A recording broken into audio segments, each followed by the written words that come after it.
सद्गुरुदेव की जय। जीवन की आपाधापी में हर इंसान अपने लक्ष्य को प्राप्त करने के लिए हाथ पांव मार रहा होता है, लेकिन किसी भी क्षेत्र में सफलता की सीढ़ियों पर चढ़ना इतना आसान भी नहीं होता। अक्सर आपकी साधना के मार्ग या फिर कहें लक्ष्य की राह में तमाम मुश्किलें आती हैं। एक आम आदमी को समाज में आज जो भी समस्याएं या मुश्किलें दिखाई दे रही है, उनके बारे में बहुत पहले ही विस्तार से चर्चा कर दी थी। साथ ही उसके व्यवहारिक समाधान भी बताए थे।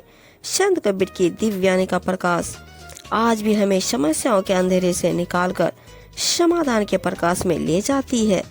आइए जिंदगी का फलसफा सिखाने वाली ऐसे ही कबीर की दिव्यवाणी का सार जानते हैं। गुरु गोविंदो खड़े काके लागू पाँव, बलिहारे गुरु आपन गोविंद दिया बताए। कबीर साहब जी कहते हैं कि गुरु और गोविंद जब एक साथ खड़े हों तो उन दोनों में से आपको सबसे पहले किसे प्रणाम करना चाहिए?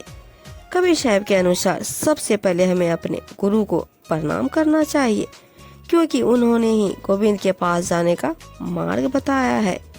दूसरा, पोथी परी परी जग मुआ, पंडित भया ना कोय, ढाई आखर प्रेम का पढ़े सो पंडित हो। संत कबीर जी कहते हैं कि बड़ी बड़ी पोथी पढ़ने का कोई लाभ नहीं है जब तक कि आप में विनम्रता नहीं आती है और आप लोगों से प्रेम से बात नहीं करते। कबीर कहते हैं जिसे प्रेम के ढाई अक्षर का ज्ञान प्राप्त हो गया हो, वही इस संसार का असली विद्वान है।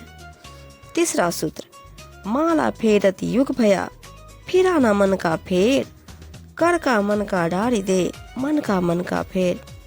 कर्मकांड के बारे में कबीर साहब जी का कहना है कि लंबे समय तक हाथ में मोती का माला फेरने से कुछ लाभ नहीं होने वाला है।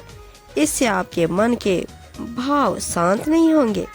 चित्त को शांत रखने और मन को काबू रखने पर ही मन की शीतलता प्राप्त होगी। कबीरदास जी लोगों को अपने मन को मोती के माला के समान सुंदर बनाने की बात करते थे। चौथा, जाति न पूछो साधु की, पूछ लीजिए ज्ञान, मूल करो तलवार को, पड़ा रहने दो म्यान। कबीरदास जी हमेशा जात पात का विरोध किया। उनका कहना था कि आप किसी से ज्ञान प्राप्त कर रहे हो तो उसकी जाति के बारे में ध्यान न दे, क्योंकि उसका कोई महत्व नहीं होता।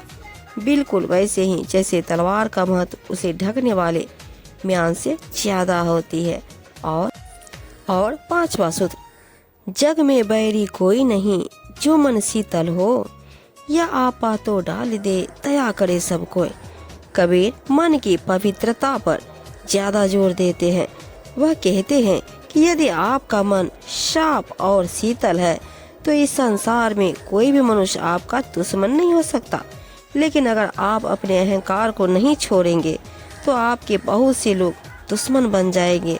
ऐसे में यदि आप समाज में खुश रहना चाहते हैं तो किसी को भी अपना दुश्मन न बनाएं।